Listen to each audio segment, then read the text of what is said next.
하나님 말씀 나누겠습니다. 여기 계시지 않고 살아나셨느니라. 여기 계시지 않고 살아 계셨느니라. 할렐루야. 아멘. 이 말은 예수님의 빈 무덤을 지키던 그 두 천사가 향품을 준비해서 가지고 간 그 무덤을 찾은 여러 여자들에게 한 말입니다. 오늘은 부활주일을 맞아서 누가복음 24장 예수께서 부활하신 이후에 어떤 일이 일어났는가 이것을 돌아보겠습니다.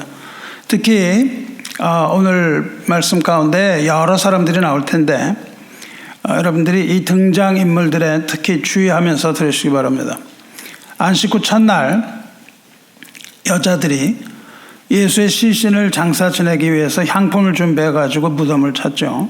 예수님의 무덤을 찾았던 이 여인들이 누구냐 하면 막달라 마리아, 요한나, 그리고 야고보의 어머니 마리아와 이 세 사람 및 그리고 그들을 따라갔던 무명의 여러 여인들입니다. 그런데 무덤에 갔을 때 그 무덤의 문, 돌문이 굴려 옮겨진 것을 보고 들어가 봅니다. 의아해하면서 들어가 보니까 거기에 있어야 될 예수님 시체가 보이지 않는 거죠. 있어야 할 시체가 보이지 않으니까 이들이 근심합니다. 그때 찬란한 옷을 입은 두 사람이 곁에 서죠. 여자들은 두려워서 땅에 얼굴을 대고 엎드립니다. 그렇게 엎드린 여자들에게 천사가 말합니다. 어찌하여 살아있는 자를 죽은 자 가운데서 찾느냐? 여기 계시지 않고 살아나셨느니라. 이렇게 이야기를 해요. 그리고 그 여인들이 기억할 수 있도록 도와줍니다. 갈릴리에 계실 때에 너에게 어떻게 말씀하셨는지 기억하라. 예수님께서 갈릴리에서 이들에게 뭐라고 말씀을 하셨나요? 7절을 보시면 이르시기를 인자가 죄인의 손에 넘겨져 십자가에 못 박히고 제3일에 다시 살아나야 하리라 하셨느니라. 그러니까 이미 이 여인들에게 그리고 다른 제자들에게 예수님이 죄인의 손에 넘겨진다. 십자가에 못 박힌다. 그리고 제3일에 살아날 것이다. 이렇게 말씀하셨어요. 그런데 이 여인들은 그것을 기억하지 못합니다. 혹은 믿질 못했어요. 그래서 이 말을 들은 여자들은 이제서야 예수께서 전에 갈릴리에서 하셨던 그 말씀을 이제서야 기억해냅니다. 이 예수의 말씀을 기억한 여자들은 주님께서 부활하셨음을 깨닫습니다. 이것을 깨달은 여자들은 제자들이 있는 곳으로 돌아갑니다. 마태복음 보면 그 마리아가 예수님을 만났다. 이렇게 기록도 되어 있습니다. 12제자 중에 예수님을 배반한 이 가룟 유다를 뺀 나머지 11사도들 그리고 그들과 함께한 제자들이 다 모여 있어요. 거기에 가서 이 천사의 말과 예수님의 부활에 대하여 알립니다. 이 여자들이 제자들에게 알렸는데 제자들은 귓등으로도 듣지 않아요. 여자들의 말을 믿지 않습니다. 그렇지만 그 11제자, 남아있는 11제자 중에 유일하게 베드로 혼자 무덤으로 달려갑니다. 그리고 무덤 속에 무엇이 있나 들여다보는데 예수님의 시신은 없고 세마포만 있는 걸 봐요. 그래서 놀랍니다. 놀란 베드로가 집으로 돌아갑니다. 동일한 날 두 제자가 나오죠. 두 제자는 엠마오라는 마을로 가고 있습니다. 이 제자들도 여자들에게 그 소식을 들은 사람들이에요. 그 중에 한 제자의 이름은 글로바라고 되어 있습니다. 글로바. 그리고 또 다른 사람의 이름 모릅니다. 근데 두 제자들의 신학자들은 이 사람이 또 다른 제자가 보통 다 남자라고 생각을 하는데요. 신학자들은 이 이름을 모르는 사람이 글로바의 아내라 생각을 합니다. 당시에 6월절에 그렇게 오고 이럴 때 거기서 모여섰던 사람들 중에 그 가족들이 왔다고 그렇게 기록이 되어 있는 거에 근거해서 그 부인이라고 생각을 합니다. 아무튼 두 사람은 이름이 잘 알려지지 않은 무명의 제자들이에요. 이 두 사람이 엠마오로 가고 있는데 엠마오로 가기 전에 그 여자들로부터 무덤에 찾아갔던 여자들로부터 예수님의 부활 사건에 대해서 들었단 말이죠. 근데 이 엠마오로 가는 제자들 역시 그 사실을 믿지 않았습니다. 이 모든 사람들은 다 예수님의 말씀을 들었어요. 예수님이 부활할 것이라는 말씀 다 들었습니다. 근데 하나같이 다 안 믿었어요. 그런데 이 제자 두 사람이 엠마오 마을로 가는 동안 어떤 사람이 함께 와서 동행합니다. 이들과 합류한 사람이 바로 부활하신 예수님이죠. 그런데 이 두 제자들은 눈이 가리워져서, 눈이 어두워서 함께 가는 사람이 예수님이라는 것을 알아보지 못합니다. 알아보지 못하는 상태에서 예수님이 너희들이 지금 하고 있는 말이 뭐냐고 물어보세요. 그러니까 이 두 제자가 한심하다는 듯이 대답합니다. 아니, 예루살렘에 있으면서 이 사실도 몰라요? 예수님의 고난과 십자가 죽음, 이것들 아직도 모릅니까? 그러면서 예수님 고난과 십자가에서 죽은 사실을 말해줍니다. 그러면서 아주 실망하고 낙심된 말을 하죠. 그 죽은 예수가 구원자인 줄 알았는데 허망하게 죽었다. 이미 죽은 지 사흘이 지났다. 이렇게 얘기를 하죠. 그리고는 그 여자들에게 들은 그 부활의 이야기를 들려줍니다. 시체는 보지 못하고 천사들의 이야기를 들은 그 사실, 그걸 얘기합니다. 이 두 제자는 천사들의 그 이야기로부터 전해 들은 그 여인들이 했던 그 증언 역시 믿지 못하는 사람들이었어요. 여전히 부활의 사실을 믿지 못하고 있습니다. 그러니까 예수님께서 이때 왜 그 사실을 믿지 못하느냐고 책망하세요. 책망하면서 성경, 즉 구약에 예언된 자신의 일들에 관하여 자세히 풀어서 설명해 주시면, 구약을 막 설명하는 거예요. 우리 지금 뭐 설교에서 매주 하는 것처럼 구약에 있던 이야기를 다 풀어서 예수님에게 적용하여 이야기해 주셨다 이 말입니다. 그래서 그런 이야기, 이런저런 이야기들을 들으면서 이제 엠마오 마을에 거진 다 다다라요. 거진 다다르니까는 해가 거의 저물어가는 저녁이 됐습니다. 예수님은 길을 더 가려고 하시고 이 사람들은 이제 거기서 쉬려고 합니다. 그래서 예수님을 청합니다. 함께 유하시기 원합니다. 그렇게 예수님을 청해요. 여기서 주무시고 가시죠. 그럽니다. 예수님이 거절하니까 그들은 꼭 그렇게 하시자고 강권을 해요. 꼭 여기서 쉬어 가셔야 합니다. 그러니까 예수님께서 그들과 함께 숙소에 들어가세요. 들어가서 거기서 음식을 잡수시는 장면이 나오죠. 빵을 가지고, 떡을 가지고 감사기도 하시고 그들에게 떡을 떼어 주십니다. 말하자면 그 오병이어의 기적 같은 거, 또 성찬의 기적, 이런 것들이죠. 빵을 떼어서, 떡을 떼어서 그들에게 나누어 주실 때에 이들이 다쳤던 눈이 떠져요. 그래서 어두웠던 눈을 뜹니다. 그리고 예수님을 딱 보는데 예수님은 더 이상 보이지 않더라. 이렇게 되어 있습니다.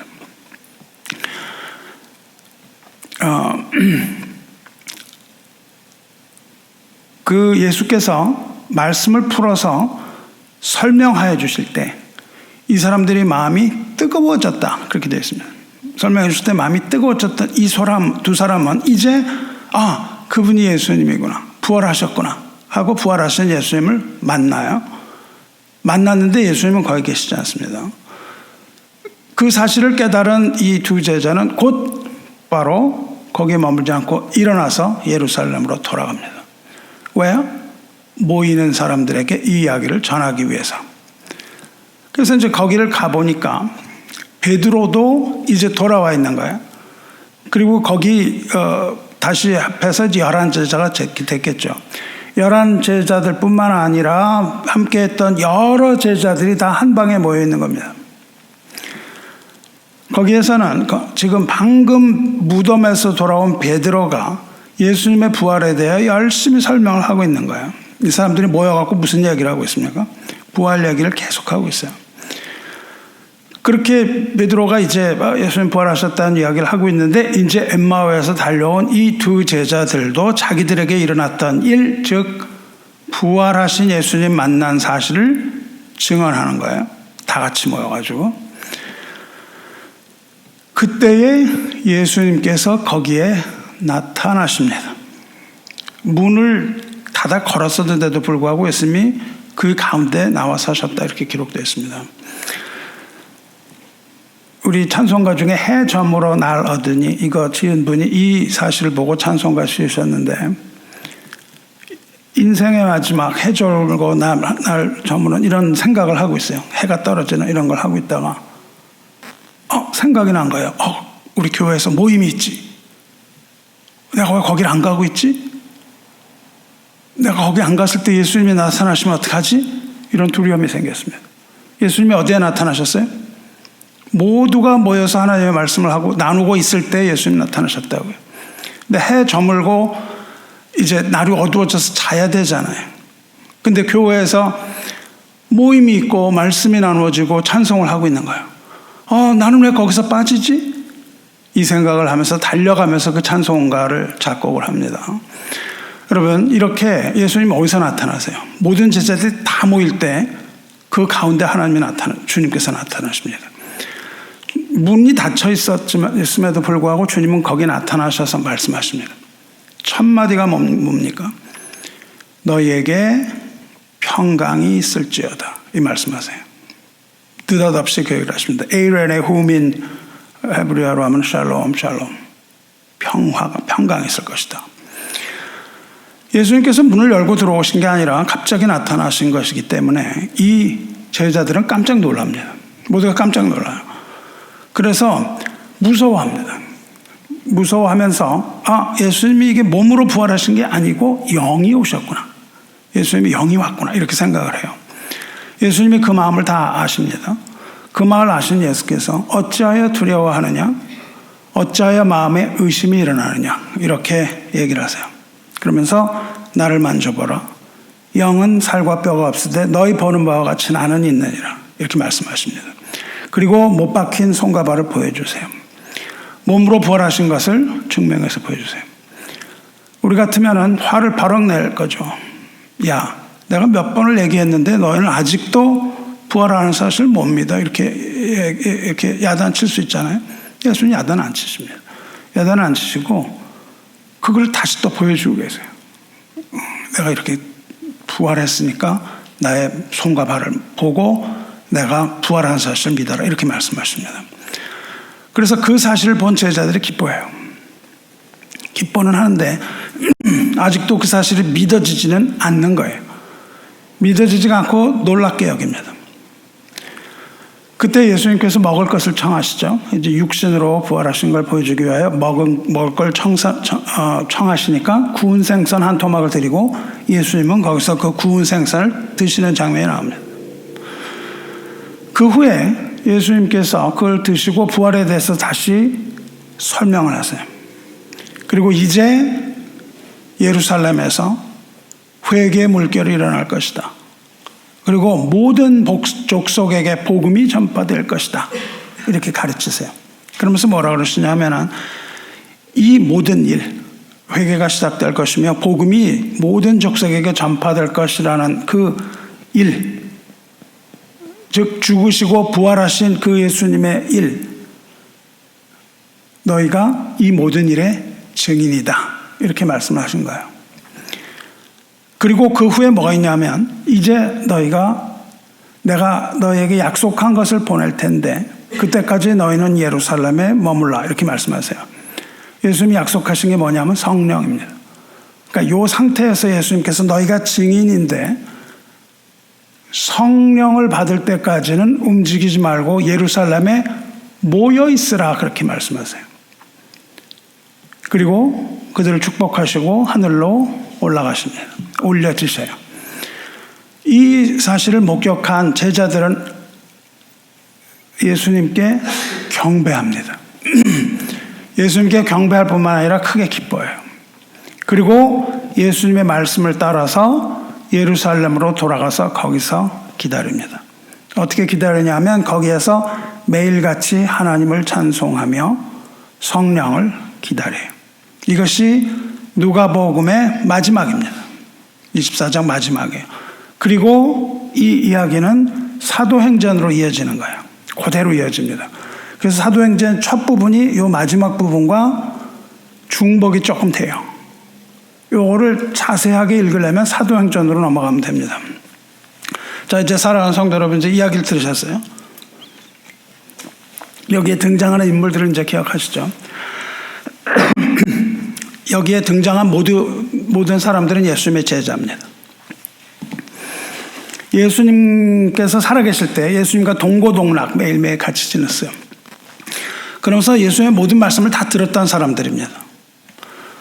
예수님께서는 수차례 여러 번에 걸쳐서 예수님 자신의 죽음과 부활에 대하여 그들에게 거듭거듭 말씀하셨어요. 그런데 이들 중에 부활을 믿은 사람이 어디 있습니까? 하나도 없는 거예요. 이 중에 부활을 믿은 사람은 하나도 없습니다. 그 여자들도 부활을 믿지 못했고요.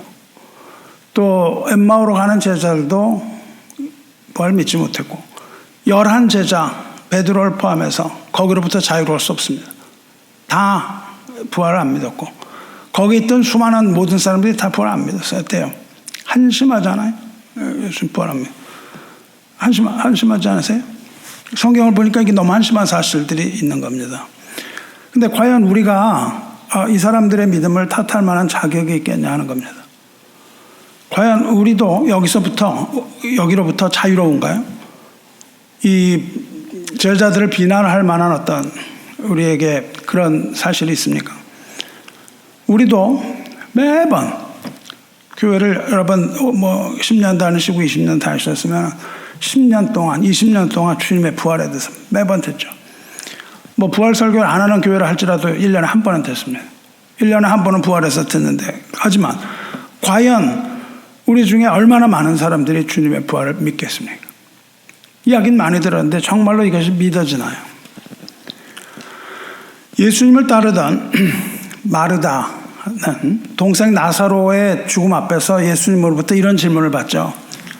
나는 부활이요 생명이니 나를 믿는 자는 죽어도 살겠고 무릇 살아서 나를 믿는 자는 영원히 죽지 아니하리니 이것을 내가 믿느냐 이렇게 물어보신다고요.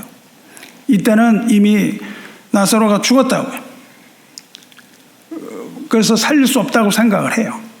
근데 예수님이 나는 부활이고 생명이니까 나를 믿는 자는 죽어도 살 것이다. 이야기는 왜 하신 거예요? 지금 내가 살리겠다고 말씀하시는 거예요. 이것을 내가 믿느냐. 그러니까 마르다가 탁 고백을 해요. 주여 그러하여다. 주는 그리스도시요 세상에 오신 하나님의 아들이신 줄 내가 믿나이다. 이렇게 대답을 하는데 이것이 불완전한 믿음이었다고요. 예수님이 즉석에서 살리실 거라고 믿지 않았습니다. 이미 냄새가 나고 죽을 것을 더 믿었어요. 마르다는 나사로를 주님께서 살리실 것을 믿지 못했습니다. 그 모든 사람들이 다 예수님의 부활을 믿지 못했어요. 그럼 우리는 어때요? 저와 여러분은 주님의 부활을 정말 믿습니까? 특히 우리들 중에 우리 몸의 부활, 주님의 부활을 믿습니까? 또 우리들의 부활을 믿습니까? 만일 이것을 믿지 못한다면 오늘 교동문에서 읽은 것처럼 우리처럼 불쌍한 사람 없는 겁니다. 뭐 하는 짓인지 알 수가 없습니다. 만일 그리스도 안에서 우리가 바라는 것이 다만 이 세상의 삶뿐이면 모든 사람 가운데 우리가 더욱 불쌍한 자다 이렇게 말씀하잖아요. 그러니까 부활을 믿지도 못하면서 교회를 왜 다니냐 이거예요. 다닐 필요가 하나도 없어요. 시간 낭비인 거죠. 교회를 다니는 것은 반드시 우리가 부활에 대하여 믿어야만 되는 것이죠. 이것을 믿지 못하고 무슨 교회를 다닌다고 말할 수 있습니까? 우리의 신앙은 부활 신앙이 돼야 되는 거예요. 그리고 그것을 정말 믿는 신앙이 되야죠. 이 여자들이 무덤에 갔을 때 빈 무덤을 보고 할렐루야 주님 부활하셨다 이렇게 얘기를 했어야 되는데 그게 아니라 이렇게 되잖아요. 엠마오의 그 제자들은 진짜 주님을 봤는데도 알아보지 못하고 그분이 우리를 구원하실 거였는데 이거 뭐 한 거예요? 이렇게 얘기하면서 주님을 실망시키는 이 제자들. 주님이 진짜 나타나셨는데도 귀신이 나타났네? 이렇게 얘기하는 제자들과 우리가 별반 다를 게 뭐냐 이거예요. 그들을 탓할 것이 아니라 우리의 믿음을 돌아봐야겠죠. 그리스도께서 다시 살아나신 일이 없다면 우리 믿음은 헛된 믿음이에요.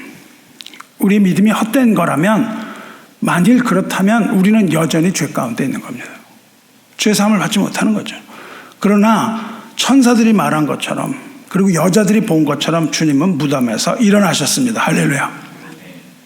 엠마오로 가던 글로바와 다른 제자가 본 것처럼 주님은 죽은 자 가운데서 살아나셔서 잠자는 자들의 첫 열매가 되셨음을 믿으시기 바랍니다. 11 제자들이 본 것처럼 주님께서는 영으로만 아니라 육신으로 부활하신 것을 믿으시기 축원합니다. 주님께서 부활하셔서 첫 열매가 되신 것처럼 그리스도 안에도 우리도 다 무덤에서 일어나 생명의 부활로 나가게 될 것을 믿습니다. 그리고 그리스도 안에서 우리 모든 사람들이 다 삶을 얻게 될 것을 믿으시기 바랍니다. 할렐루야. 아멘. 이와 같은 믿음 얻으시기를 축원합니다. 그런데 여기서 우리는 이 무덤에서 천사를 만나고 예수님의 부활을 전한 여자들과 또 엠마오로 가는 그 두 제자들의 증언을 듣고도 믿지도 못할 뿐만 아니라 예수님을 만나고도 처음에는 완전히 믿지 못하던 이 나머지 제자들 사이의 차이를 발견할 수 있어요. 여자들과 나머지 제자들 사이에 어떤 차이가 있었나요? 마태복음을 보면요, 여자들은 천사의 말을 들은 후에 제자들에게 알리려고 달려가요. 그때 거기서 예수님 만나죠. 마리아가 예수님을 만났을 때 예수님이 뭐라고 하세요? 우리 옛날에 성극할 때 그 마리아 맡으신 우리 박지원 권사님이 그때 탁 대사하셨죠. 그리고 또 예수를 맡았던 우리 목사님이 뭐라고 그래요? 뭐라고 예수님이 첫 마디 뭐였어요? 그 여인들을 만났을 때 첫 말씀이 평안하냐 이겁니다. 샬롬, 평안하라. 거기서 그들은 예수님을 만나고 부활을 확신합니다. 예수님이 평안하냐고 말씀하실 때 동일하게 예수님께서 너희 평안하냐고 다시 말씀을 하셨습니다. 2번 말씀을 하셨어요. 한 번은 여자들을 만났을 때, 또 한 번은 지금 제자들 만났을 때 평안하냐, 평강이라고 말씀하셨는데 그 말을 하실 때가 바로 뭐냐면 오늘 읽은 모든 제자들이 다 모였을 때입니다. 평안하냐 말씀하시는 예수님을 본 이 두 사람들의 태도가 다르다고요. 여자들은 그 말을 믿고 그것이 사실인 걸 깨닫고 그 말씀을 전하려고 뛰어가요. 근데 이 제자들은 어때요? 그 말씀을 듣고 무섭기만 하고 믿지 못합니다. 이 차이가 있어요. 여자들은 누구였나요? 여자들은 소외당한 사람들입니다. 이 사람들은 여자들이었어요. 연약했어요. 사회로부터 배척받은 그런 소외자들이었습니다. 막달라 마리아를 포함해서. 그런데 그들은 누구냐 하면 예수님께서 십자가에 달리실 때에 눈물을 흘리면서 울면서 그것을 지켰던 사람들이에요. 그 여자들밖에 없었습니다. 반면에 제자들은 어때요? 남자들은 형편없었던 거죠. 예수님이 붙들리시던 그날 밤에 어떻게 됐습니까? 단 한 사람도 빠지지 않고 죄다 도망쳤어요. 다 도망쳤습니다. 베드로는 5개라도 내가 함께 가겠다 큰 소리를 뻥 쳤는데 그렇게 장담하던 베드로 역시 지금 이 순간 예수님을 만나는 이 순간 그 부끄러운 순간에 예외가 되지 못합니다. 이들은 아주 부끄러운 가운데서 예수님을 만나요. 왜냐하면 3번이나 예수님 부인했으니까. 이거 만날 때는 부인하고 그 다음에 그게 회복되지도 못했어요. 베드로는 아주 부끄럽습니다. 이 11명의 제자들, 여자들 앞에서 얼마나 부끄럽겠어요. 다 도망치고 그랬는데 지금 모이기는 했지만 여인들은 아주 진솔했어요. 정직했습니다. 그래서 그들은 아주 슬픔만을 느끼고 있었어요. 근데 이 남자들은 진실하지 못했습니다. 슬픔을 느낀 건 마찬가지였어요. 근데 이 남자들은 의심이 들어와서 막 흔들렸어요. 이게 막 흔들렸고 동요됐습니다. 그리고 불신 가운데서 그 예수님 배신한 거에 대한 수치심을 느끼고 있었던 것이죠. 그래서 베드로는 통곡하잖아요. 거기서 그것이 가룟유다와의 차이긴 합니다. 베드로는 거기서 통곡을 했지만 이 부끄러움과 이 두려움은 어떻게 할 거예요? 특히 그때 그거를 지켰던 여자들 앞에서 어떻게 베드로가 감히 내가 수제자라고 말할 수가 있었겠습니까? 두려운 가운데 또 수치심을 느끼면서 괴로워하고 있습니다. 이 괴로워하는 상황이라는 걸 우리가 알아야 돼요. 그 여자들이 나타나고 엠마오 제자들이 왔는데 이 제자들의 흐르는 그것은 부끄러움과 수치와 두려움과 회한과 후회와 뭐 이런 것들 아니었겠어요? 그러니까 이 사람들은 예수님이 탁 나타났을 때 정말 그걸 믿었다면 아주 그냥 어찌할 바를 몰랐던 거죠. 그러고 있는 그들에게 예수님은 뭐라고 말씀하십니까? 어찌하여 두려워하며 어찌하여 마음에 의심이 일어나느냐. 이걸 보고는 예수님이 그들을 책망했다. 두려워하지 마라. 의심하지 마라. 이렇게 얘기한 것처럼 하는데 그렇지 않은 거예요. 이게 책망이 아닙니다. 예수님의 이건 책망이 아니에요. 이런 걸 책망하시는 게 아니에요. 그게 아니라 예수께서는 지금 부활한 자신을 드러내고 계시는 거예요. 예수님 누구인가를 지금 이야기하고 있습니다. 그래서 내 손과 발을 보고 난 줄 알라. 이렇게 말씀하시는 거예요. 또 나를 만져보라. 영은 살과 뼈가 없으되 너희 보는 바와 같이 나는 있느니라. 이렇게 말씀하면서 그거를 알려주세요. 이 대목에서 우리는 요셉을 생각하지 않을 수가 없는 거예요. 오늘 그 말씀 읽었잖아요. 요셉은 그 형제들을 나중에 만나죠. 형제들은 어떤 사람들이었습니까? 자기를 구덩이에 던져놓은 사람들이에요. 죽음의 장소에 던져놓습니다. 노예로 팔아먹은 형제들이잖아요. 그리고 세월 흐른 후에 요셉은 애굽의 총리가 돼서 그 사람 만나잖아요. 그러니까 이 형제들의 마음은 뭐예요? 두려운 마음, 부끄러운 마음, 그런 것들이 가득한 거잖아요, 지금. 그때 요셉이 그들을 딱 만나요. 그때 우리 생각 같아가는 이 총리로서 그냥 폭풍처럼 그냥 몰아세웠거나 아니면 그냥 엄청나게 질책을 하거나 벌을 줬거나 이랬을 것 같은데 그러지 않고 오히려 요셉은 그들을 위로합니다. 두려움에 떨고 있고 부끄러워하는 그들을 위로해요. 우물 속에서 죽은 줄 알았던 자기가 살아있다고 밝히는 거예요. 나는 요셉이라.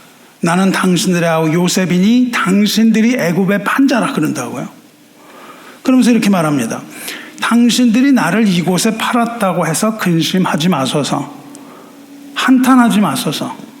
하나님이 생명을 구원하시려고 나를 당신들보다 먼저 보내셨나이다. 이렇게 얘기를 해요. 요셉은 예수님의 모습을 많이 닮았습니다. 부활하신 예수님의 그림자라고 해도 과언이 아니에요. 지금 살아있는 자신, 죽음의 장소에 갔다가 살아난 거잖아요. 죽음의 장소에 갔다가 살아난 자신을 알리면서 그들을 책망하는 것이 아니라 오히려 근심하지 말라. 이렇게 위로하고 있지 않습니까? 예수님께서도 똑같은 거예요. 요셉의 형제들과 똑같잖아요. 죽음의 장소에 던졌던 거잖아요. 이들이 사실 도망간 거는 던진 거랑 똑같습니다. 이들이 예수님을 보호하지 못하고 도망을 간 것은 예수님 십자가에 못 박은 것은 제자들이라고 해도 과언이 아닐 정도죠. 예수께서 자신을 배신하고 십자가에 못 박게 한 그 제자들을 책망하시는 것이 아니라 오히려 내가 살아있다고 지금 얘기를 하고 계시는 거예요.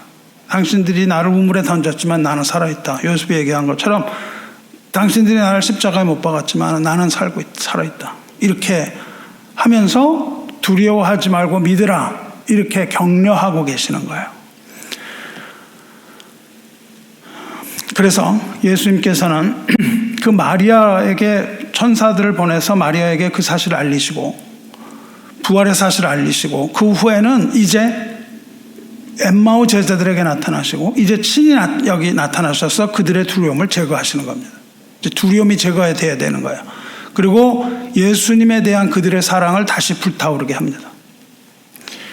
그들의 흔들림을 잠재워야 됐기 때문에 그들의 두려움을 또 그들의 부끄러움을 잠재워야 됐기 때문에 예수님은 나타나자마자 샬롬 너에게 평강이 있을지어다 이렇게 말씀하시는 거예요. 이거는 명령입니다. 너에게 평강이 있을지어다. 선포예요. 예수님께서 평강을 선포하시는 거예요. 바라는 게 아닙니다. 이거는 예수님의 축도인 셈이고 명령인 셈입니다. 하나님의 명령이에요. 너에게 평강이 있을지어다. 그렇습니다. 예수님께서 이렇게 인사를 하셔요. 샬롬은 인사거든요. 그러나 이 샬롬은 말씀이며 명령이며 선포했다는 거예요. 왜냐하면 그것을 예수님이 말씀하셨기 때문에. 예수님이 우리에게 샬롬 하시면은 샬롬이 있을지어다 명령이 되는 겁니다. 이 말씀과 인사는 이 시대를 살아가는 우리에게도 동일하게 적용이 되는 거예요. 우리가 믿지도 못하고 우리도 어떤 면에서 예수님 배신한 제자들인데, 예수님을 배신하고 우리는 무엇을 따라 삽니까? 나의 유익을 추구하고 살잖아요. 예수님의 어떠함을 우리가 따라 삽니까? 아니죠. 나의 유익을 위하여 신앙생활하고 이런 우리들 모습을 보잖아요. 오늘은 무슨 말씀을 듣고 결단을 하지만 내일은 또 돌아서는 우리들, 예수님을 버리고 돌아가는 것과 같은 이런 예수님의 그 방에 있었던 제자들과 다름없는 사람들이 우리가 아니겠어요. 그리고 또 그 제자들처럼 부활을 또한 믿지 못하는 불쌍한 사람들 아니겠습니까? 예수님이 보시기에 우리는 불쌍한 사람들인 거예요.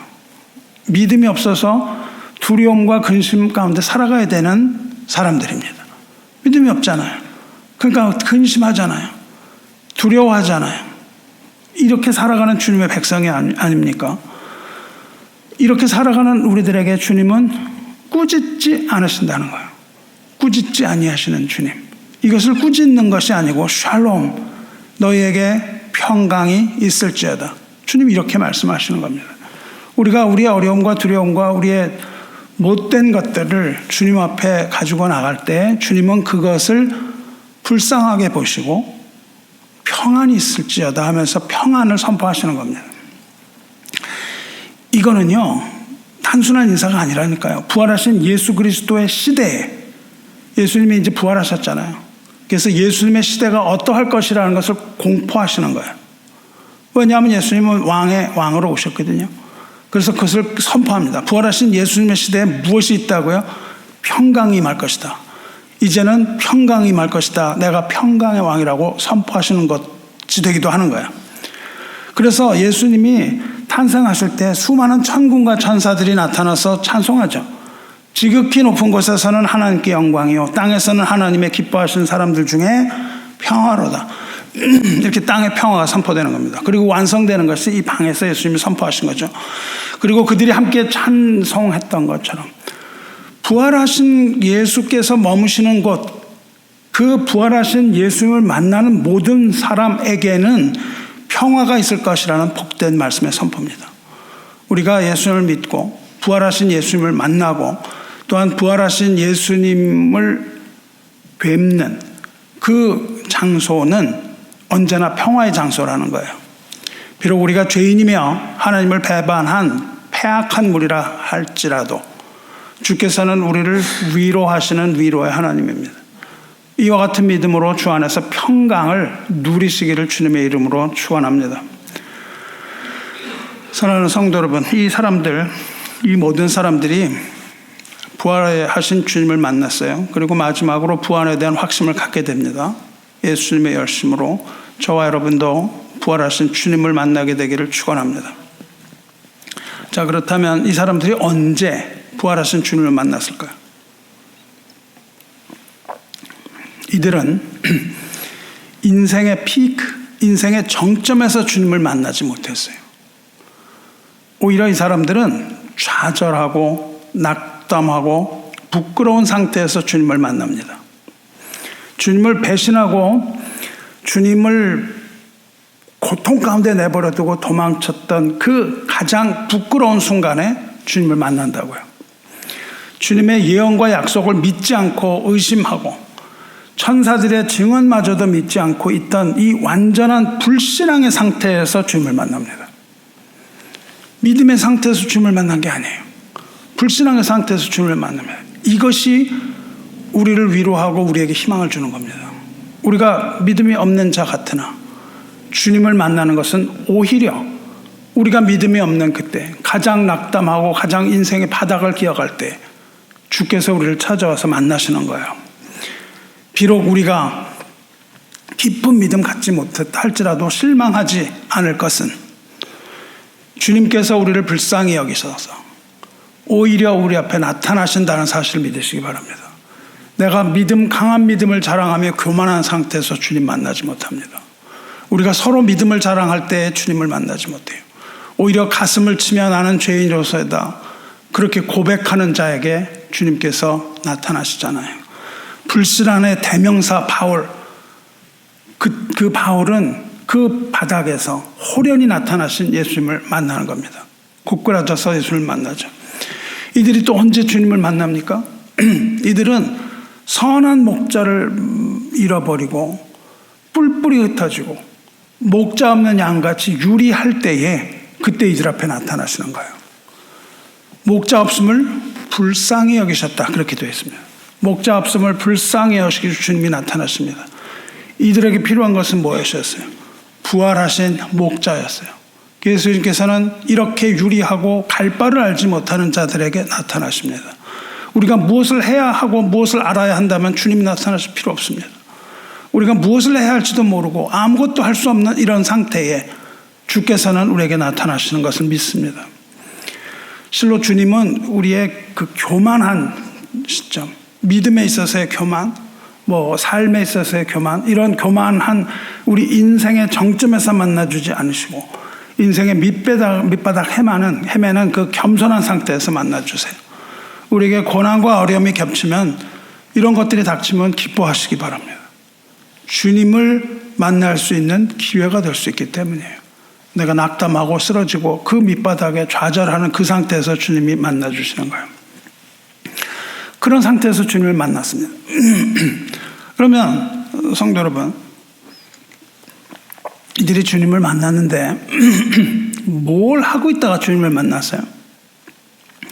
이들이 도대체 뭘 하고 있을 때 주님을 나타나셨을까요? 여자들은요, 주님의 죽음을 슬퍼하고 있을 때 주님이 나타나십니다. 왜 슬퍼하죠? 여자들이 주님의 죽음을 슬퍼했던 것은 그만큼 주님을 갈망하고 있었다는 증거입니다. 주님을 갈망했어요. 주님은 목마른 자와 배고픈 자에게 찾아오십니다. 그렇게 목마른 자, 주님을 찾는 자, 주님 만나기를 갈망하는 자에게 찾아오세요. 너희가 온 마음으로 나를 구하면 나를 찾을 것이요 나를 만나리라 말씀하셨거든요. 이 간절함, 주님을 만나고자 하는 그 간절함으로 예배에 나오셨나요? 우리가 보통 예배나 성경 공부나 이런 것들에 할 때 여러분이 간절함으로 나오세요. 내가 하나님 말씀 정말 새겨 들어야 되겠구나. 하나님 말씀에 내가 배가 고프다. 성령에 내가 목이 마르다. 이러면서 나오냐고요. 예배 나올 때 그런 마음으로 나오셔야 주님의 은혜가 흘러가는 줄을 믿습니다. 주님은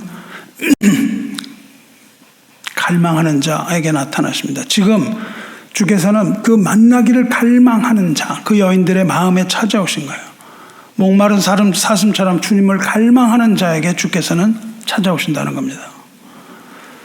그러면 엠마오로 가는 제자들은 어떻게 주님을 만났어요? 이 제자들은 예수님을 알아보지 못해요. 영적인 눈이 어두워졌어요.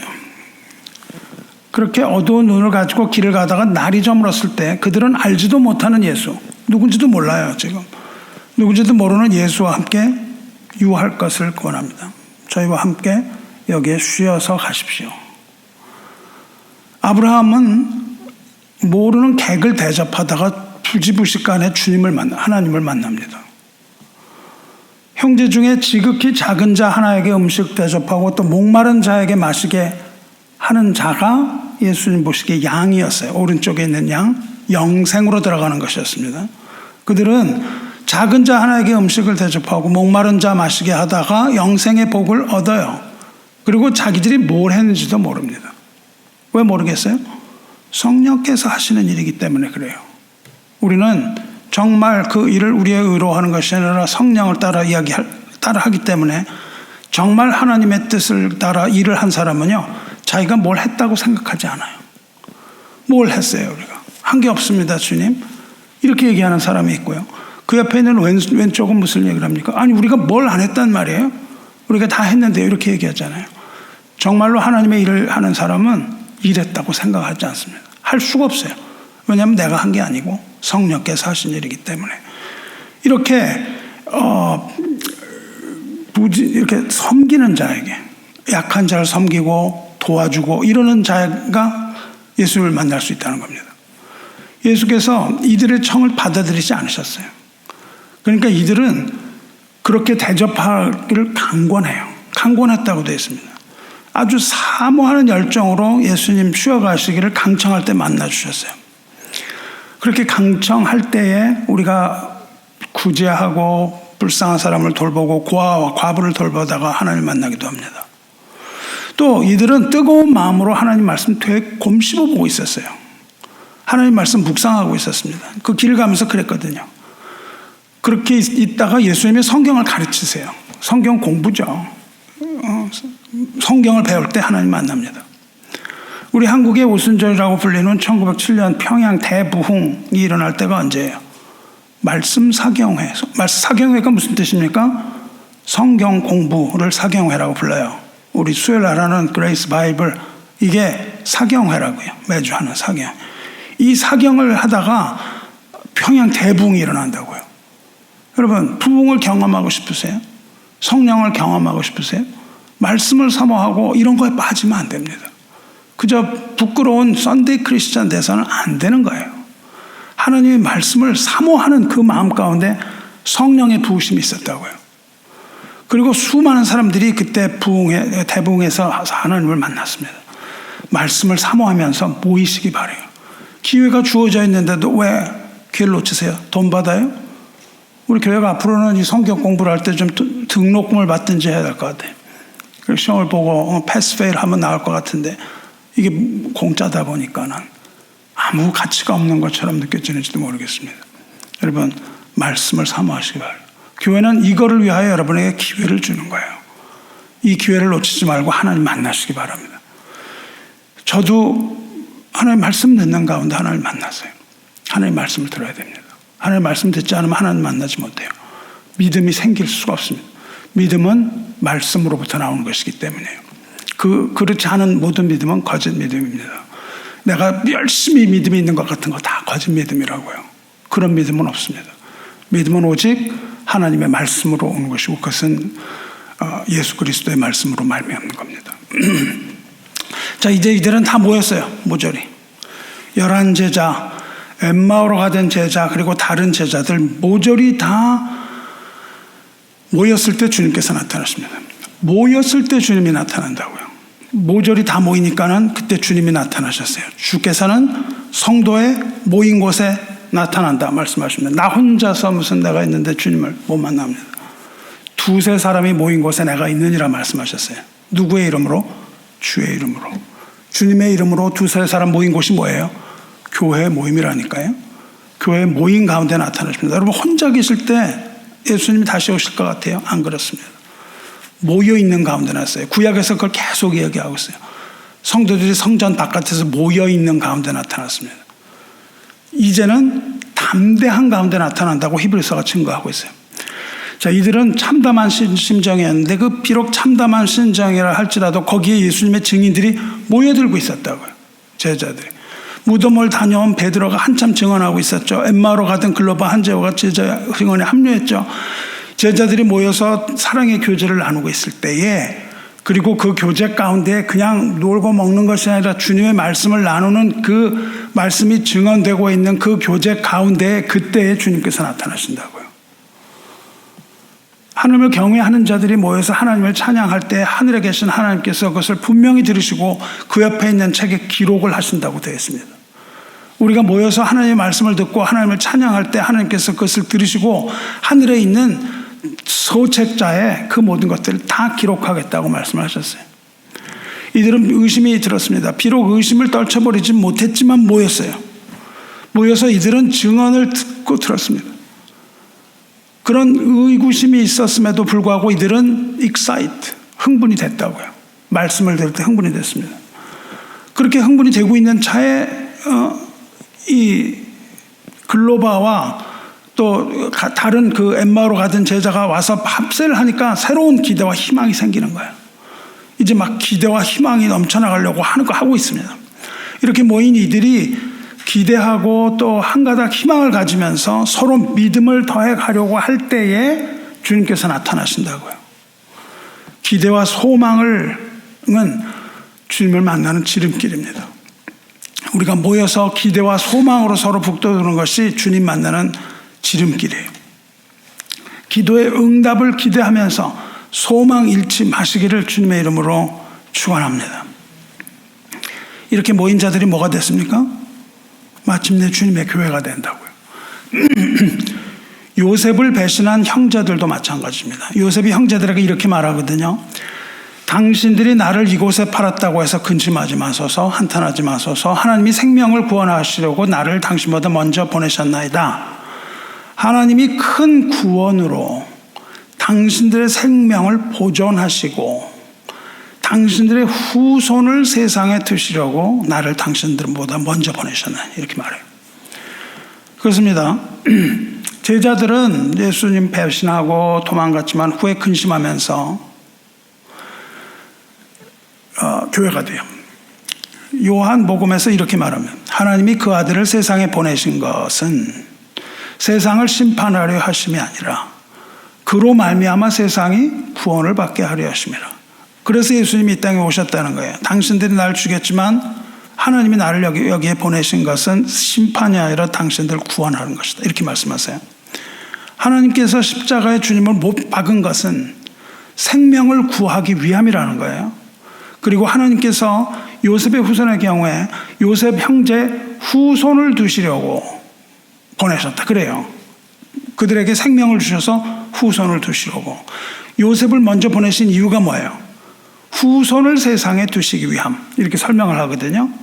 여기서 후손이라고 번역이 됐는데 이 단어는 원어의 뜻이 뭐냐면 남은 자예요. 하나님께서 남은 자를 이 세상에 두시려고.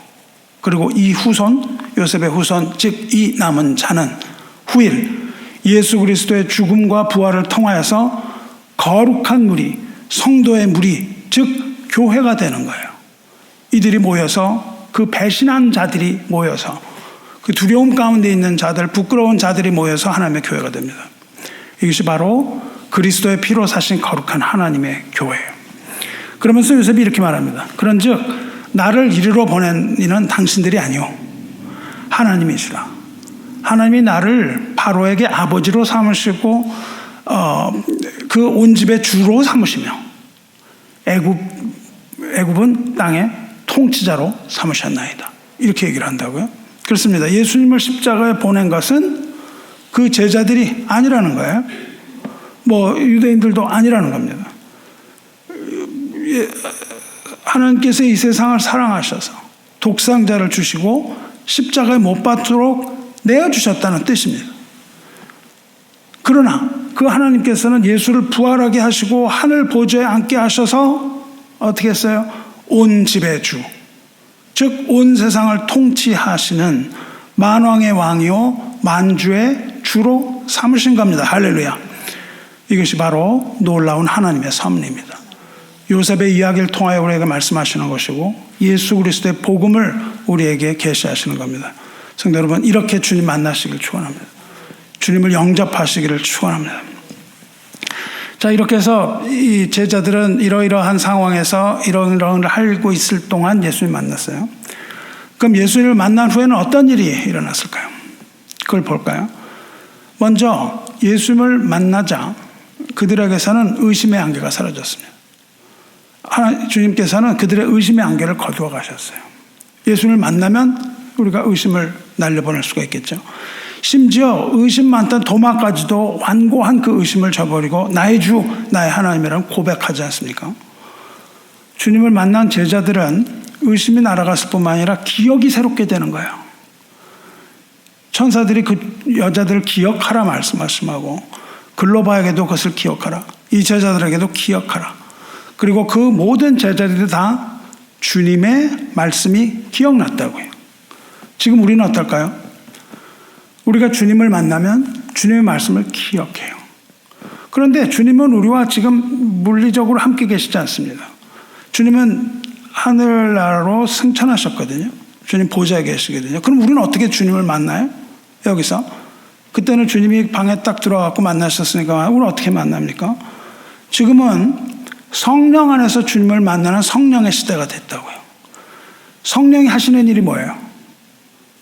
주님의 말씀을 생각나게 하는 거라고요. 생각났잖아요. 요한복음 14장 26절에 보혜사 곧 아버지께서 내 이름으로 보내실 성령 그가 너희에게 모든 것을 가르치고 내가 너희에게 말한 모든 것을 생각나게 하리라. 평안을 너희에게 끼치노니 그 말씀하신다고요. 평안을 너희에게 끼치노니 곧 나의 평안을 너희에게 주노라. 예수님 만날 때 하신 말씀 그대로잖아요. 평안을 너희에게 준다 하실 때 뭐라고 그러시냐면은 성령께서 내가 말한 모든 것을 너희에게 생각나게 할 것이라. 내가 너희에게 주는 것은 세상에 주는 것과 같이 아니하니라. 너희는 마음에 근심하지도 말고 두려워하지도 말라. 이렇게 말씀하십니다. 이 평안을 선포하셨어요. 그러면서 뭘 얘기하세요? 성령을 얘기하신다고요.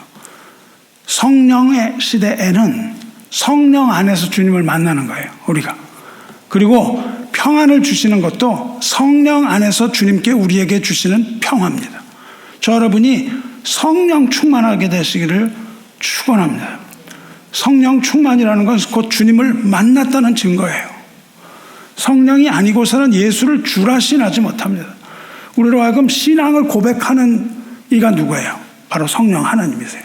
우리가 성령 하나님 안에서 예수님을 만나면 우리는 그 고백을 하는 거예요. 주는 그리스도시요 하나님의 아들이라는 고백을 합니다. 또 이들이 만났을 때 어떤 일이 일어났어요? 45절 보세요. 그들의 마음을 열어 성경을 깨닫게 하시고 마음을 엽니다. 예수님이. 주께서 그들의 마음이 여셨어요. 마음이 열려야 성경을 깨닫는 거예요. 성경을 비판하고 성경에 대한 컴플레인을 계속하면 이것은 말씀을 듣지 못합니다. 마음이 열려야죠. 그때 성경 깨닫습니다. 그러면 지금은 어떻게 마음을 여시나요? 그리고 어떻게 성경을 깨닫게 하세요? 역시 성령께서 우리 마음에 들어오시기 때문입니다. 성령께서 우리 마음에 들어오시면 마음이 열리는 겁니다. 마음을 열어서 성령을 받아들이는 것을 성령의 내주라고 신학이 얘기해요. 이것을 뭐라고 그러냐면은 거듭남이라고 얘기합니다. 그리고 성령을 깨닫는 것을 성령의 조명이라는 뜻을 언어를 사용합니다. 성령의 내주와 성령의 조명, 이것으로 우리는 마음이 열리고 하나님의 말씀을 깨닫는 겁니다. 자, 또 어떤 일이 일어났을까요? 또 일어난 일은 이들에게 기쁨이 주어진 겁니다. 그리고 예배하고 찬송하게 된 거예요. 우리가 진정한 기쁨을 얻고 진정하게 예배하고 진정으로 찬양을 한다는 것은 예수를 만난 증거입니다. 예수를 만난 사람들은 예배를 빠질 수도 없습니다. 뭐 찬송을 안 부를 수도 없어요. 그렇게 하는 삶을 사는 것이죠. 그리고선 이제 그들이 예배하고 찬송하게 되는데 이 축복하실 때 그들을 떠나 하늘로 올려가시니 그들이 그에게 경배하고 큰 기쁨으로 예루살렘에 돌아가 늘 성전에서 하나님을 찬송하니라. 이것이 성도의 삶입니다. 사랑하는 성도 여러분, 이것이 바로 주님을 만난 사람의 모습이에요. 그 모습을 누가복음이 보여줍니다. 믿음을 얻고 주님의 말씀 기억하고 성령 충만한 가운데 마음으로 주님을 영접하고 하나님의 말씀을 깊이 이해하며 큰 기쁨 가운데 모여서 예배와 찬송으로 가득한 삶, 이것이 성령 충만한 삶이고 주님을 만난 사람들의 모습입니다. 성도 여러분, 근데 여기 이제 이것들을 다 이해하시죠? 근데 여기 중요한 거 한 가지가 이제 더 있습니다. 아주 중요한 사실이 있어요. 예수를 만난 사람들은 내가 누구인지를 아는 거예요. 정체성이 확실하게 주어집니다. 예수를 믿는 사람은 누구냐? 이 정체성이 주어지는데 그것을 예수님이 말씀하신 겁니다. 예수를 믿는 사람들의 정체성이 뭐예요? 예수를 믿는 사람들은 무엇을 해야 하느냐 이렇게 말씀 안 하셨다고요. 예수를 믿는 사람에게는 당신이 누구냐? 너는 누구시냐? What you are 이렇게 하셨단 말이죠. What do you do 그렇게 하시고 그 your being 너의 존재에 관해 말씀하셨습니다. 예수를 만난 사람들에게는 정체성이 확실하게 정해지는 거예요. 일의 정체성이 뭐예요? 48절 너희는 이 모든 일의 증인이라 이렇게 말씀하십니다.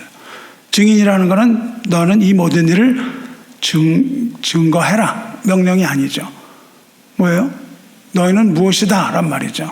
너희는 증인이다 이 말씀을 하시는 거예요. 주님을 만난 사람은 주님의 증인이 됩니다. 주님의 부활을 맨 먼저 알린 게 누구였어요? 천사. 몇 명의 천사가 나타났습니까? 2명의 천사. 증인은 반드시 2명 이상이어야 합니다. 혼자서는 증인이 못해요. 여러분이 세상에 나 예수 믿는데 교회는 안 나가 이러면 절대 증인이 못됩니다. 왜냐하면 2명 이상이 돼야 되는 거예요. 이게 모세율법에서도 그랬고 예수께서 그렇게 말씀하셨어요. 한두 사람을 데리고 가서 2세 증인의 입으로 말마다 확증하게 하라. 2사람 이상입니다. 그러므로 이 2 천사는 부활의 증인이에요. 예수 부활의 증인. 그 다음에 3사람의 여자가 가죠. 이 3사람의 여자도 증인입니다. 엠마오로 몇 명의 제자가 가요? 2명의 제자가 갑니다. 그리고 그 후에 모든 제자, 2명 이상의 모든 제자에게 너희는 이 모든 일의 증인이라고 말씀하세요. 그렇습니다. 예수 믿는 증거는 뭐예요? 부활의 증인. 부활의 증인인 것을 깨닫는 겁니다. 거룩한 성도는 부활의 증인입니다. 부활의 증인이 되기 위하여 유일한 조건이 하나 있는데 그게 뭐예요? 주님을 만나는 거예요. 부활하신 주님을 만나는 겁니다. 나에게 얼마나 재물이 많이 있나? 나에게 얼마나 많은 열정이 있나? 이런 것들이 작용하지 않습니다. 내가 무엇을 해야 하나? 이런 것 작용 안 해요. 뭐가 작용합니까?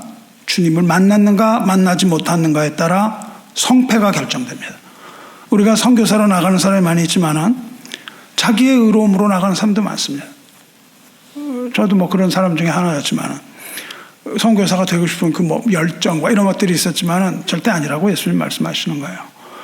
나를 만나느냐, 나를 경배하느냐, 이게 가장 중요한 관건이에요. 어떻게 주님을 만날까요? 성령이 임하실 때 만납니다. 그래서 누가복음이 끝나잖아요. 그리고 뭐로 이어져요? 사도행전이 이어집니다. 이 말씀을 다시 한번 풀어서 얘기합니다. 사도행전 1장 8절에 뭐라고 그럽니까? 오직 성령이 너희에게 임하시면 너희가 권능을 받고 예루살렘과 온 유대와 사마리아와 땅끝까지 이르러 내 증인이 되리라 하시거든요. 내 증인이 되어라 그러셨나요? 안 그러셨어요. 내 증인이 된다 그렇게 말씀하시거든요. 증인. 여기서 증인이 무슨 뜻입니까? martyr, 순결한 뜻이에요. 너희에게 성령이 임하면 너희가 권능을 받고 예루살렘, 유다, 사마리아 땅끝까지 다 나가서 너희 다 죽을 거야. 이 말씀하시는 거예요. 어떻게 죽었어요? 이 도망쳤던 자들이 어떻게 됩니까? 성령 받은 후에 한 명도 빠지지 않고 모두 도망쳤잖아요. 그 중에 사도 요한을 빼놓고는 죄다 순교하죠. 언제? 성령이 임하면. 그때 그 내 증인이 되리라. 사실은 무서운 말씀입니다. 내 증인이 되리라. 예수님의 증인이 되는 것이 중요한 것이지 예수님의 증인이 되어야 무엇을 하느냐는 상대적으로 덜 중요한 거라고요. 사랑하는 성도 여러분, 주님을 영접하고 그 이름을 믿으시기 바래요. 그리고 성령과 물로 거듭난 것을 확인하시기 바래요. 성령과 물로 거듭나면 복음 안에서 완전히 변화가 되는 거예요. 복음의 증인이 되는 겁니다. 부활의 증인이 되는 거예요. 주님의 증인이 되는 겁니다. 이것이 바로 주님을 영접한 하나님의 교회입니다. 그리고 이것이 바로 요한계시록에서 12장에서 말하는 여자의 남은 자손, 그 요셉에게 하신 그 자손, 남은 자손, 곧 뭐라고 얘기를 합니까? 계시록에서 하나님의 계명을 지키며 예수의 증거를 가진 자, 여자의 남은 자, 여자 교회거든요. 남은 자를 말하는 거예요. 성도 여러분, 부디 주님을 만나시기 바라요.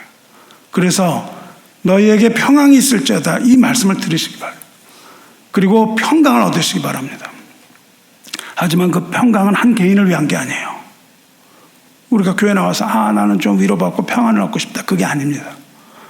평강은 모든 사람을 위한 거예요. 평강은 혼자 있는 것이 아니라 하나님과의 평화요, 형제와의 평화를 얘기하거든요. 주님을 만난 사람은 이렇게 부르심을 받은 사람입니다. 그리고 주님을 만난 사람은 이 복음의 증인이 될 수 있도록 보내심을 받은 자예요. 이렇게 부르시고 보내시는 것이 교회입니다. 우리 교회는 그런 모습을 가지고 있는 거예요. 부르신 자와 보내는 자. 우리는 이것을 미셔널 처치, 선교적 교회라고 불러요. 우리 교회에 와서 훈련받고 나가신 분들, 한국에서 또 복음의 증인이 돼서 열심히 하고 있습니다. 이렇게 할 때 성령을 받고 우리가 예루살렘과 온 유대와 사마리아와 땅끝까지 이르러서 주님의 증인이 될 것입니다. 할렐루야. 여러분, 요한복음 한번 보겠습니다. 요한복음 20장을 보면요, 이 동일한 내용이 요한복음 20장에 나와요. 거기서 예수님께서 동일하게 평강을 명령하십니다.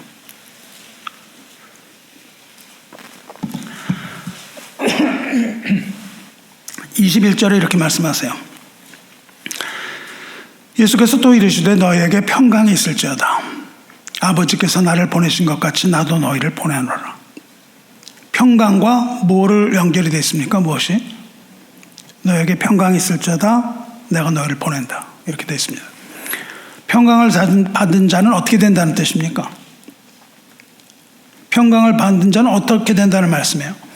아버지께서 주님을 세상에 보내신 것 같이 주님의 평강을 받은 자는 세상으로 보내심을 받는다. 그 뜻이잖아요. 무엇으로서? 복음의 증인으로서. 이것이 평강의 의미입니다. 아, 나는 세상에 살기 힘든데 좀 마음의 평안을 얻고 위로받았으면 좋겠어. 이게 아니라니까요. 평강과 보내심은 뗄래야 뗄 수가 없습니다. 내가 아무리 세상에서 괴로워도 주님의 평강을 얻으면 보내심을 받은 자입니다. 하나님의 은혜와 하나님의 복음의 전도는 뗄래야 뗄 수 없는 거예요. 구원받은 자, 은혜 받은 자는 복음 전파자의 사명을 받는 겁니다. 우리가 구원을 받았다고 할지라도 복음을 등한시하고 말씀 전하는 것을 무시하는 것은 구원받은 자가 할 수 있는 일이 아닙니다. 왜? 우리의 존재 가치가 복음의 증인이니까요. 주님께서 이 말씀을 하시고 제자들을 향해 숨을 내미세요. 어떻게 하라는 말씀이세요? 이 말씀을 하세요. 내가 너를 보낸다. 그리고 뭐라고 말씀하시냐면은 성령을 받으라. 그렇게 말씀하십니다. 보냄을 받는데 평강이 있을지어다. 내가 너희를 보낸다. 숨을 내쉬면서 성령을 받으라. 그렇게 말씀하세요. 성령은 예수님의 숨결이기 때문에 그래요. 그러면서 뭐라고 그러십니까? 너희가 누구의 죄든지 사하면 사하여질 것이요 누구의 죄든지 그대로 두면 있으리라. 이렇게 말씀하세요. 이게 복음 전도입니다.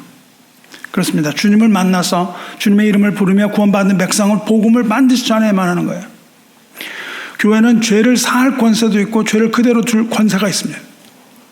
다시 말하면 교회는 천국과 지옥의 열쇠를 가지고 있다니까요. 우리가 아무것도 아닌 사람 같지만은 우리는 천국의 열쇠도 가지고 있고 지옥의 열쇠도 가지고 있는 막강한 권세를 가지고 있는 것이 교회입니다. 예수님의 부활을 믿는 자는 죄사함을 받는 것이고 생명의 부활로 나아갈 것이지만 전한 복음을 받아들이지 않고 예수를 구세주와 주로 영접하지 않는 모든 자는, 즉 성령을 거역하는 자는 이 세상과 또 오는 세상에서도 사함을 얻지 못함, 이것을 믿으시기 바랍니다. 그리고 그 권세를 누구에게 주셨어요? 교회에 주셨다 그 말이에요. 교회는 누구입니까? 바로 이렇게 예수님을 만난 자들의 모임, 보내심을 받은 자들의 모임, 또 부르심을 받은 자들의 모임이 바로 교회예요. 말씀 뵙겠습니다. 사랑하는 성도 여러분, 만일 저와 여러분이 예수님을 구세주로 고백하고 또 예수님을 주님으로 고백한다면, 그리고 우리가 성령 안에서 예수님을 만났다면 우리는 이 모든 일, 예수님의 고난과 예수님의 죽음과 예수님의 부활과 예수님의 승천과 예수님의 다시 오심에 대한 증인입니다. 우리는 복음의 증인입니다. 오늘 이 부활주일을 맞아서 여러분이 평강 얻으시길 원합니다. 그리고 은혜 받으시길 원합니다. 그리고 무엇보다도 은혜의 주님, 평강의 주님을 증거하는 증인의 삶을 사시기를 주님의 이름으로 축원합니다. 기도하겠습니다. 은혜와 사랑이 충만하신 하나님 아버지, 우리에게 부활의 소망과 기대를 주셔서 감사합니다. 비록 이 세상이 어둡고 험한 세상이라 할지라도 주님께서 그 어둠을 걷어내시고 빛으로 오심을 감사합니다. 또한 온 인류를 위하여 모든 고통을 지고 가심과 십자가에서의 사랑을 확증하여 주심 감사합니다. 주님께 드릴 수 있는 것은 아무것도 없고 오직 감사뿐이오니 우리의 감사와 찬송과 예배를 받아 주시옵소서. 하지만 죽음을 뚫고 무덤에서 일어나시고 하늘에 오르신 주님의 이름을 찬양합니다. 우리에게 큰 기쁨의 심장을 허락해 주시고 예배 드릴 수 있는 마음을 허락해 주시고 찬송의 입술을 주시고 말씀을 온전히 사모하며 말씀을 깨닫는 귀를 허락해 주시고 주님의 향내음을 맡을 수 있는 후각을 주시기를 간절히 바랍니다. 오늘도 주님의 부활을 다시 한번 확인합니다. 주께서는 죽은 자 가운데서 일어나신 첫 열매이시오니 주님을 믿는 우리도 반드시 주님과 같이 무덤에서 일어나고 우리의 무덤이 빈 무덤이 될 것을 우리는 믿습니다. 우리에게 이러한 믿음 허락하여 주시옵소서. 하나님의 사랑을 또한 이 세상에 전하고자 하오니 우리의 심령을 받아 주시옵소서. 이를 위하여 이 교회를 세우시고 천국과 지옥의 열쇠를 주시고 또한 우리가 함께 예배드리기 위하여 우리에게 주신 이 교회에 속한 모든 성도들의 이름 하나하나를 하나님 앞에 올려드리오니 받아주시옵소서. 평강을 명하여 주시고 은혜가 충만한 교회로서 또한 주님의 증인으로 우리 남은 생을 살 수 있게 하여 주시옵소서. 하나님의 어린 양으로 죽으시고 부활하셔서 하나님 우편에 앉으신 우리 주 예수 그리스도의 이름으로 기도드리옵나이다. 아멘.